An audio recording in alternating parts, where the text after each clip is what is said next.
There's a reason you feel this way.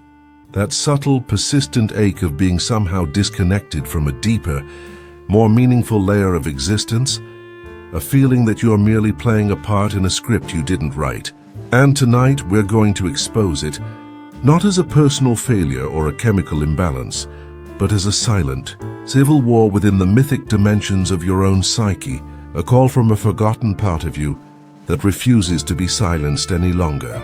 A call that we will answer with the profound and transformative power of active imagination into the mythic dimensions of psyche, psychology, fix. You're lying in the dark, the world is quiet, and the masks you wear for the daylight hours are finally put away. And in this vulnerable, honest space, a truth emerges. You are haunted, not by a ghost from without, but by the unlived life within, by the stories that were never told, the potentials that were never realized, the voice you were told to quiet, the tears you were told to swallow, the wild, imaginative child who was told to be practical, to be serious, to grow up, and in that growing up, a part of you went into exile. And it is that exiled part that now whispers to you in your dreams, that tugs at your sleeve during moments of quiet desperation, that creates this inexplicable longing for something you can't even name. This is the invisible wound, the fracture not in your bone but in your soul's story, a schism between the person you had to become to survive and the person you were always meant to be, a primal disconnect from the mythic undercurrent that gives life its richness, its color, its poetry, and you feel its absence as a chronic emptiness, a sense of being an observer in your own life rather than the author, going through the motions, achieving the goals, yet feeling strangely hollow, because you are living a life that is psychologically factual, but not symbolically true. Pause, notice what that just revealed in your body, that slight tightening in your chest, that quiet sigh of recognition. You've felt this before, haven't you? That ghost limb sensation of a missing piece. Ask yourself this now. When was the last time you felt truly, utterly, and completely alive? Where time fell away and you were simply, wholly, you. That memory, that fleeting feeling, is a clue, a breadcrumb left by your deeper self leading you back home. Let's go deeper. The human psyche is not a machine to be fixed. It is an ecosystem. A living, breathing universe teeming with characters, stories, landscapes, and energies. And what we call our conscious mind, our waking I, is merely the lone captain on the bridge of a vast and mysterious ship, believing itself to be in total command, while below decks, in the engine rooms and cargo holds, a whole crew of other beings, the orphaned child, the inner critic, the wise elder, the wild animal, the seducer, the hero, the monster, are vying for control, operating the machinery based on old, often traumatic maps. These are not mere metaphors. They are psychological realities, what Carl Jung called complexes or archetypes, autonomous living units of the psyche, each with its own voice, its own needs, its own story. And when we ignore them, when we pretend they don't exist, they don't vanish. They go underground.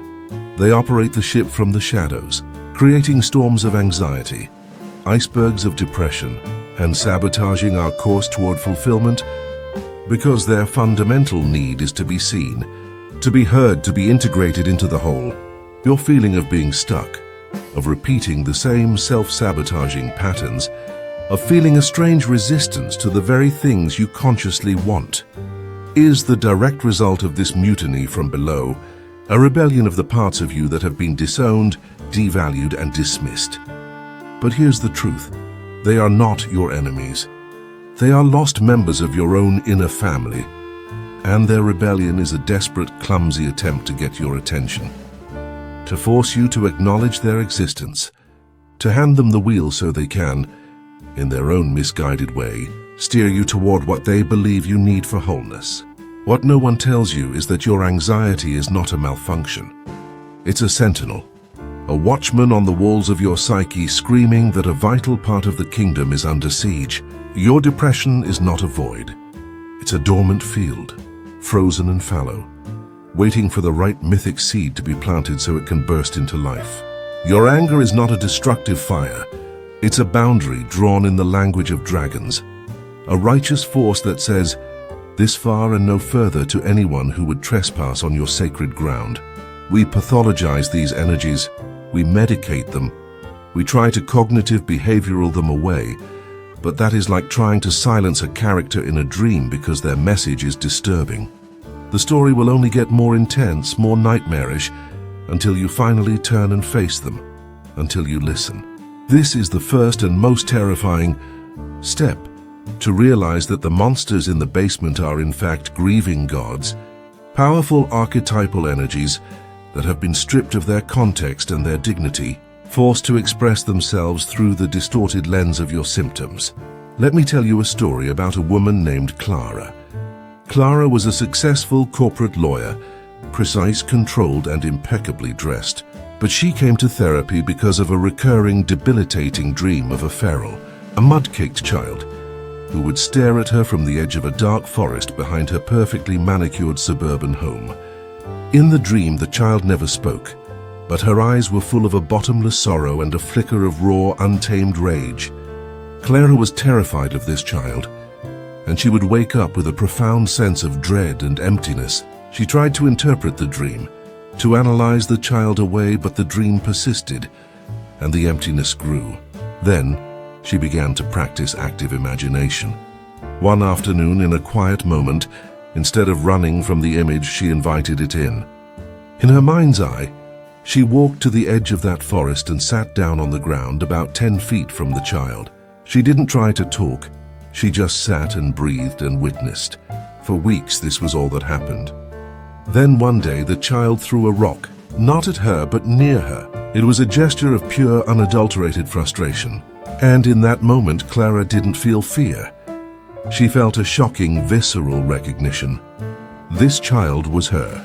Not the metaphorical her, but the actual, literal part of her that had loved digging in the dirt, climbing trees and painting wild, messy, abstract paintings, a part that had been systematically shamed and buried by her achievement-oriented parents, who valued order and intellect above all else. The feral child was her creative, instinctual, embodied self, her connection to the earth and to her own wild soul, and it had been starving in exile for 30 years. Her chronic emptiness was the hunger of that child. Her controlling nature was a desperate attempt to keep that child locked away. Pause, feel the weight of that realization. What part of you have you locked in a basement, believing it to be monstrous? Ask yourself this now.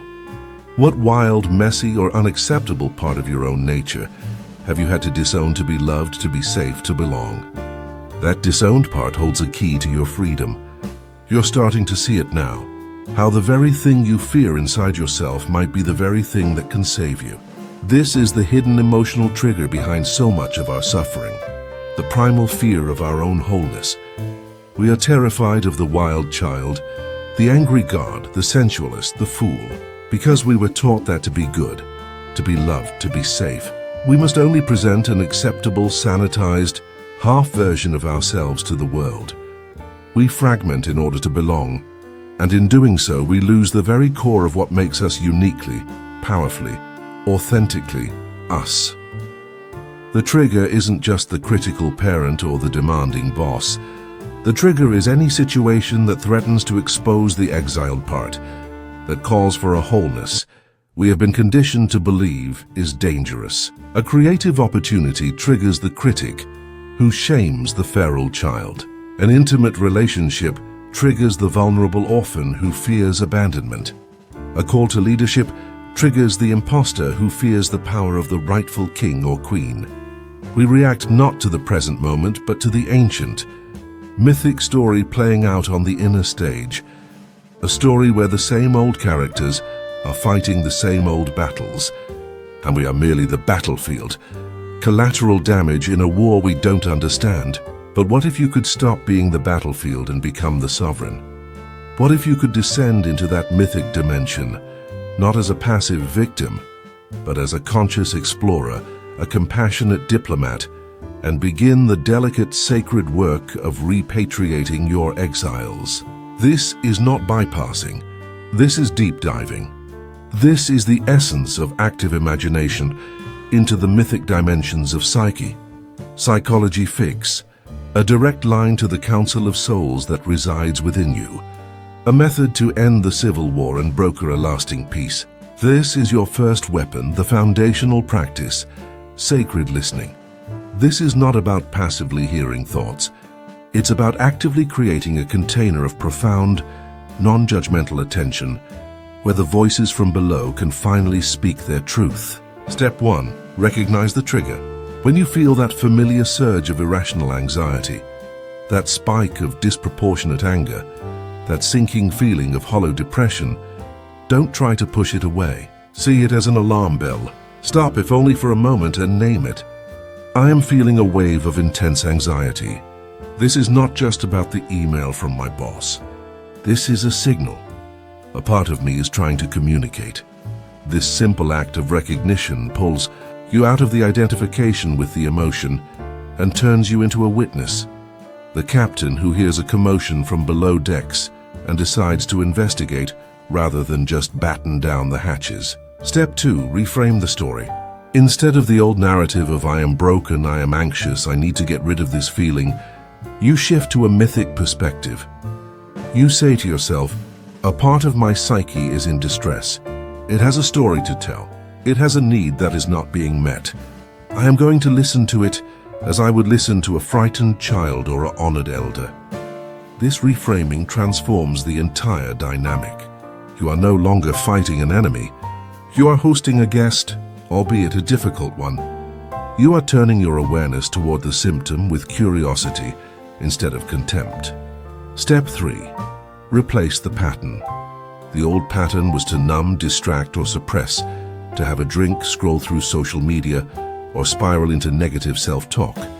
The new pattern is to turn inward and invite the image. Close your eyes. Breathe into the feeling in your body. Let an image arise that represents this feeling. Don't force it, don't judge it. It might be that feral child, a caged animal, a storm cloud, a dark figure, a wounded soldier.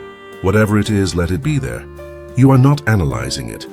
You are simply making space for it to exist in your field of awareness.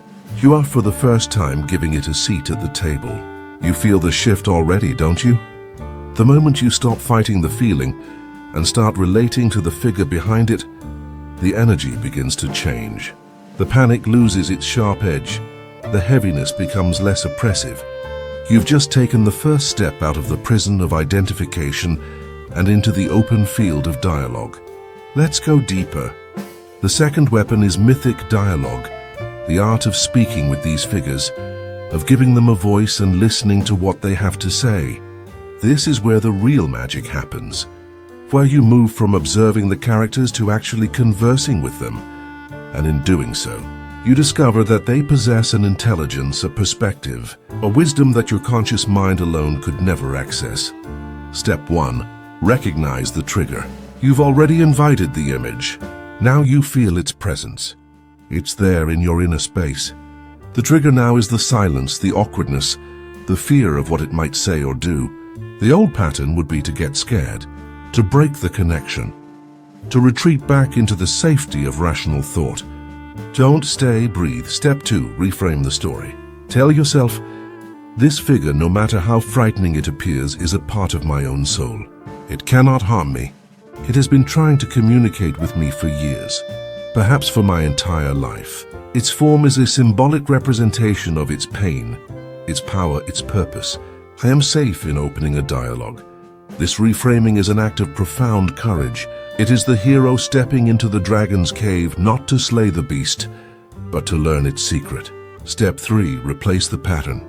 Now in your imagination, speak to the figure. Address it with respect. You can start with simple, open-ended questions. Who are you? What do you represent? What do you need from me? What are you trying to show me? And then you wait. You listen. You allow the answers to arise not from your thinking mind, but from the figure itself. It might speak in words, in feelings, in images, in memories. The key is to suspend your disbelief and your inner critic. Let the dialogue flow. If it's the feral child, it might show you a memory of being told your painting was a mess. If it's a dark, shadowy figure, it might express a deep buried rage at a past injustice. If it's a dying animal, it might show you how your lifestyle is killing your own instincts. The content doesn't matter as much as the process. You are building a bridge. You are establishing a line of communication between your conscious ego and the unconscious self. Let me tell you a story about a man named Leo. Leo was a gentle, kind man who was plagued by a pattern of being taken advantage of in his work and relationships. He had a recurring image of a chained dragon in a deep, dark cavern within himself. The dragon was immense, powerful, but lethargic and resigned. In his active imagination sessions, Leo began to dialogue with the dragon. At first, the dragon was silent, just staring at him with ancient, weary eyes. Leo kept showing up. He asked, "Why are you chained?" The dragon didn't speak, but showed him an image of a young Leo about 7 years old, being punished severely for having a tantrum, for expressing his anger. The message was clear: your fire is dangerous. It will destroy the love you need. The dragon was his rightful anger, his healthy assertiveness, his power, and it had been chained to keep little Leo safe. But now adult Leo was suffering because he had no access to his fire, his boundaries, his no.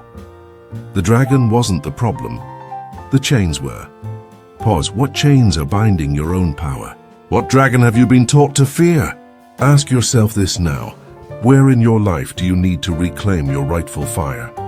You've felt the heat of that question, the slight tremor of both fear and excitement. That's the dragon stirring. The third weapon is symbolic ritual, the act of taking the insights from your dialogue and enacting them in a symbolic way, either in your imagination or in the outer world, to solidify the new relationship and facilitate a release of the old stuck energy. The psyche speaks the language of symbol and ritual, not logic and memos. To truly heal a deep wound, we must speak to it in its native tongue. Step 1. Recognize the trigger. You've had a profound dialogue. You understand the figure's plight. The trigger now is the feeling of what now? The old pattern would be to have a great insight and then just file it away, leaving the inner dynamic unchanged. The new pattern is to seal the insight with a symbolic act. Step 2. Reframe the story. Tell yourself, my psyche needs a ceremony to mark this change. An inner shift requires an outer or inner confirmation. This ritual is a gift I give to that part of me, a demonstration that I have heard it and that I am committed to change. Step 3. Replace the pattern. Based on your dialogue, you create a simple, meaningful ritual. For Clara, after she understood her feral child's need for creativity and mess, her ritual was to buy a large canvas and some cheap, vibrant paints, and to spend one afternoon a week painting with her hands. With no goal, no judgment, just pure, messy, sensory joy. She was symbolically feeding the child. For Leo, his ritual was to, in his imagination, walk into the cavern and with the dragon's permission strike off the chains with a mythical hammer. In his outer life, he began a practice of dragon breathing. Before a difficult conversation where he needed to set a boundary, he would breathe deeply and imagine the dragon's fire filling his belly, giving him the courage to speak his truth. The ritual doesn't have to be elaborate. It can be lighting a candle for that inner figure, writing it a letter and then burning it, going for a walk in nature, with the intention of carrying that part with you, or simply making a concrete change in your behavior that honors its need. The act itself is a powerful message to the unconscious. I am taking you seriously. Our relationship has changed. This is how you begin to end active imagination into the mythic dimensions of psyche pattern tonight, by moving from insight to embodied action, from understanding to integration. You're not just thinking about freedom, you are performing it, one symbolic gesture at a time. Let's go deeper still. The fourth and final weapon is the cultivation of the inner sanctuary, the creation of a stable, safe, and sacred inner world where this ongoing work of relationship building can occur. You cannot do this delicate work in a psyche that feels like a war zone. You must build a place of peace within yourself, a psychic headquarters from which you can conduct your explorations. Step 1. Recognize the trigger.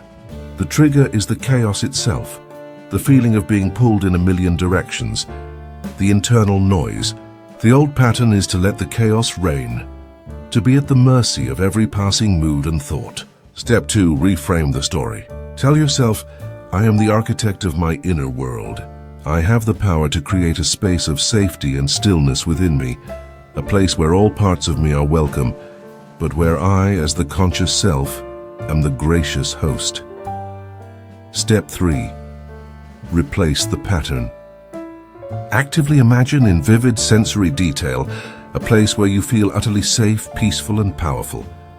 It could be a real place, a cabin in the woods, a beach at dawn, or a completely imaginary one, a crystal cave, a floating garden in the clouds. Build it in your mind. Feel the ground beneath your feet. See the colors, hear the sounds, smell the air. This is your inner sanctuary. This is where you will invite your inner figures for dialogue. This is your seat of sovereignty. Every time you feel overwhelmed, you can return here in a matter of breaths. This is not escapism. It is the ultimate grounding. It is claiming your rightful authority over your own internal space. Let me tell you one final story about a woman named Anya. Anya was a caregiver, a mother, a nurse who was on the verge of burnout. She felt utterly depleted, as if her life force was being siphoned away. In her sanctuary, which was a sun-drenched, quiet library filled with ancient books and comfortable chairs, she invited the image of her exhaustion. What appeared was not a monster, but a pale, ethereal, beautiful woman who seemed to be made of moonlight and sorrow. This figure, who called herself the Weeping Woman, was the accumulation of generations of grief, the grief of her ancestors, the grief of her patients, the grief of the world that Anya had unconsciously taken on, believing it was her job to carry it. The Weeping Woman wasn't trying to harm her. She was simply overflowing with sorrow that was not hers to hold. In their dialogues, Anya learned that the Weeping Woman didn't need to be fixed. She needed to be witnessed, and her tears needed to be allowed to flow back to their source, not stored in Anya's body. Anya's ritual was a simple, powerful one. She imagined a beautiful silver bowl in her sanctuary. She would sit with the Weeping Woman and simply let her cry her tears into the bowl. When the bowl was full, Anya would take it outside her sanctuary in her imagination and pour the tears onto the earth, giving them back, releasing the burden. She did this visualization every day for a few weeks. The feeling of depletion lifted. She found she could still be compassionate without being a sponge for everyone else's pain. She had learned to have boundaries not of stone, but of permeable membrane, allowing empathy to flow through her but not stagnate within her. Pause. Feel the profound relief of that. What burdens are you carrying that are not yours to hold? Ask yourself this now. What sorrow, what responsibility, what expectation can you right now symbolically pour back onto the earth, releasing yourself from a weight you were never meant to bear? You feel the space opening up inside you, a lightness, a possibility. This is the integration. This is the freedom. It's not a one-time event, but a lifelong practice, an ongoing conversation with the vast, mysterious, and beautiful ecosystem of your own soul. You are learning to no longer be a victim of your inner weather, but a wise and compassionate steward of your entire inner landscape. The anxiety, the depression, the longing, they were never the problem. They were the invitation. An invitation to stop living on the barren, managed surface of your life and to plunge into the rich, messy, terrifying, and glorious depths of your own mythic dimensions.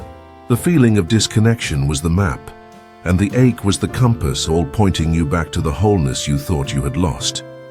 You were never broken. You were just unheard. Your psyche was a kingdom waiting for its sovereign to return, to listen to the grievances of the exiles, to honor the wisdom of the elders, to unleash the power of the dragons, and to make a home for the wild, creative children. This work is the journey of a lifetime, but it begins tonight in this quiet, in this dark, in this moment of profound honesty. You have the weapons now. You have the map. You are not alone in this descent, because you are descending into the one place you were always meant to be. the center of your own soul, where every character, every story, every monster, and every god is a part of the magnificent, unfolding myth of you. And you realize with a quiet, unshakable certainty that the reason you felt this way was because a deeper, truer you was calling you home. So listen, speak, act, imagine. The kingdom awaits its ruler.